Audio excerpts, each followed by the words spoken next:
Nakahiga sa kama walang magawa.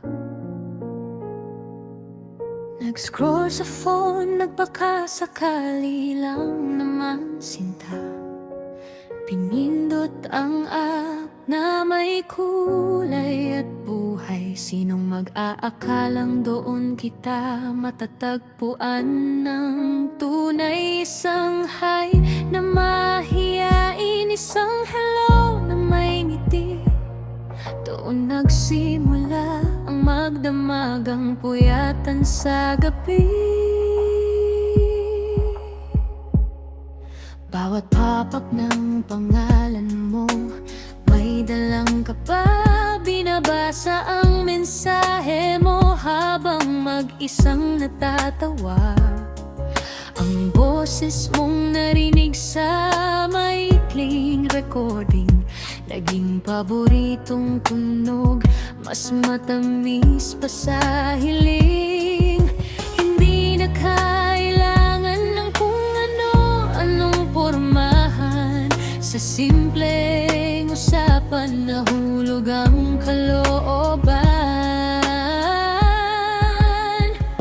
Mula sa hiyaap, doon tayo nagsimula. Sa pagitan ng mga chat at pusong nagpapakita.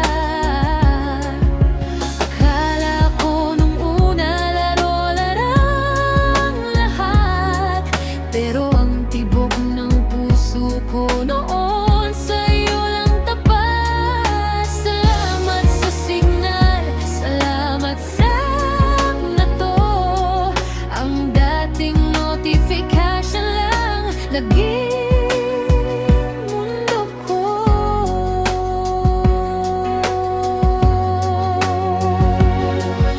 Marami mang pwedeng i-swipe pa kaliwa't pa kanan, pero sa'yo lang huminto ang aking kapalaran. Akala ko ang dulo nito ay sa personalan, ngunit bakit biglang nagbago ang ihip ng hangin sa daan?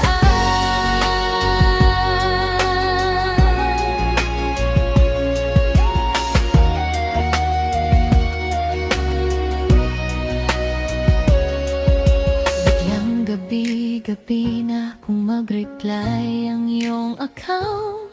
Ang dating puyatan naging malamig na good night.